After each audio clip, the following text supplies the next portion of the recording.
Hello and welcome to another one of our Bible stories. For many years, the people of Israel had been waiting for God to send them a special person.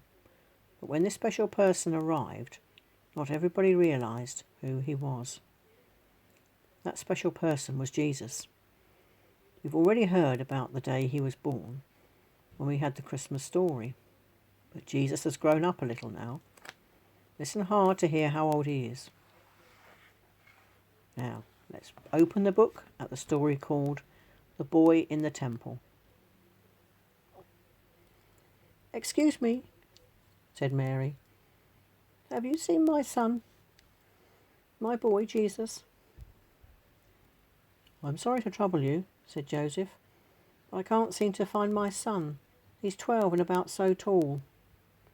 Again and again they asked, but Mary and Joseph found nothing but shrugs and sympathetic looks and, "Sorry, I can't help you." They were worried. They were scared. They didn't know what else to do. What made it worse was that they should have been such a wonderful trip, off to Jerusalem to visit the temple and celebrate the Passover holiday. But now they were halfway home and Jesus was missing. It was getting dark. "We've asked everyone we came with, Jesus," Mary wept, "and no one has seen him."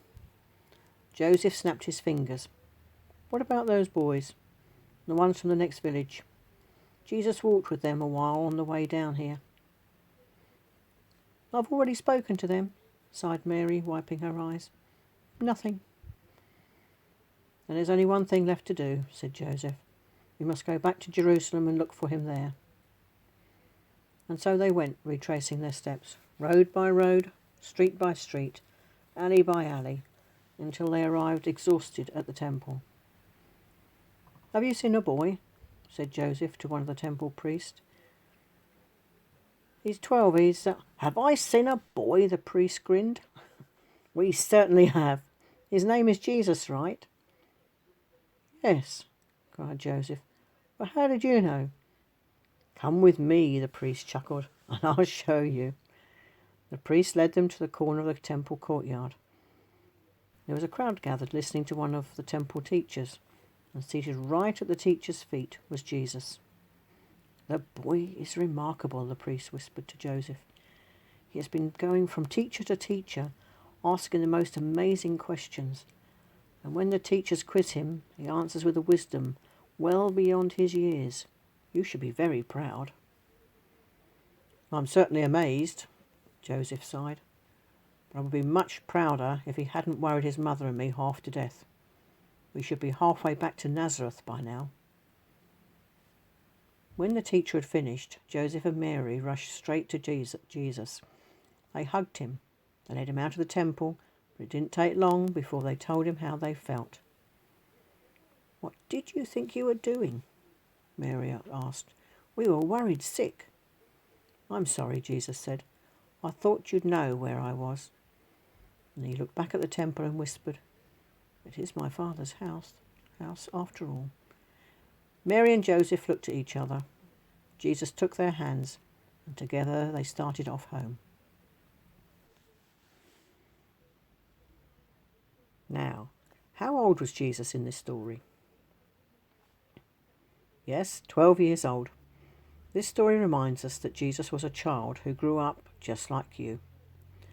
He had a family who worried about him when he got lost, like your family would worry about you.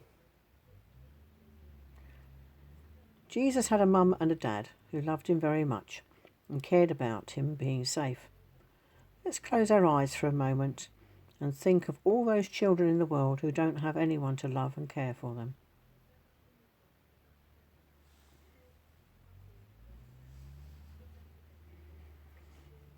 Now, I'm going to say a prayer, and if you want to make it your prayer, say Amen at the end after me.